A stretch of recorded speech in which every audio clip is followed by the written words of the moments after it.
पगली पगली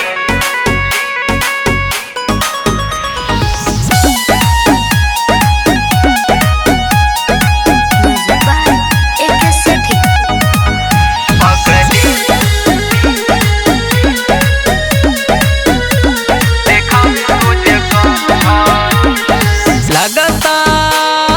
कदी ही दीवाना हो चारा डालल रोजाना हो साचो हाँ लगता कदी ही दीवाना हो चारा डालल रोजाना हो मानतिया हमरा के लभ अरे मानतिया हमरा के लभ पगली देखावे रोजे कभ पगली देखावे रोजे कभ राज कइल चाहे दिल के ऊपर हर राज कइल चाहे दिल के ऊपर पगली देखावे रोजे कभ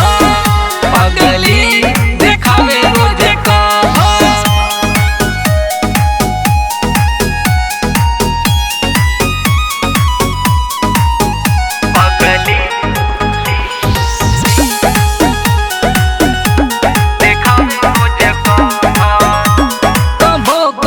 खिड़की से अखिया उमारे कभो कभो छत से उ बैठा टकोरे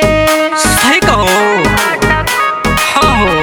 कभो कभो खिड़की से अखिया उमारे कभो कभो छत से उ बैठा टकोरे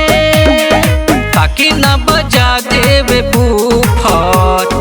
ताकि न बजा देवे बूफर पगली देखावे रोजे कभ पगली देखावे रोजे कभ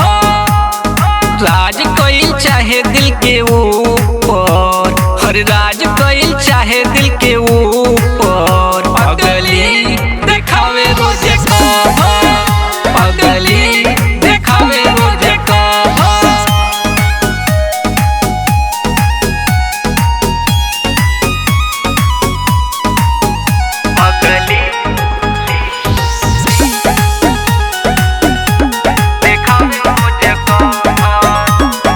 हमरा से शादी के करेली वादा घरे जाके भाई से लड़ेली दादा